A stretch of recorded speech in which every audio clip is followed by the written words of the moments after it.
तारी कहे तार से कि मांग करो सरकार से, तारी कहे तार से कि मांग करो सरकार से, हमारे रेट बढ़े के चाहे फैशन की रफ्तार से।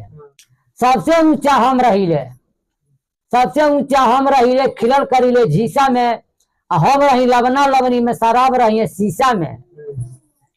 ए कुहार भाई तू हमरो खातिर कप कर, नाता तो के जेल दियाई और 3 नंबर में ठेल दियाई।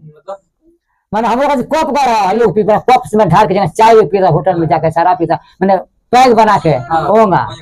ए कुहार भाई हमरो खातिर कप कर, नाता तो के जेल दियाई, 3 नंबर में ठेल दियाई।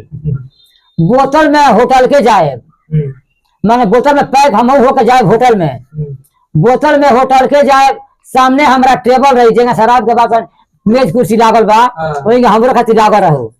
बोतल में होटल के जाए, सामने हमारा टेबल रही, हमारी पीठ पर लागल सर्कुलर रिस्ट के लेवल रही, जगह 10 रिस्ट बा, 100 रिस्ट बा, वही सर्कुलर रिस्ट बा, तो हमारी पीठ पर लेवल सटाई रही। कहे विजेंद्र जे रौदा काहे लजाई ले, अब बड़का गाछ बढ़ के हो, खतियान काहे भुलाई ले, बेचत रही, लिखत रही और पियत रही।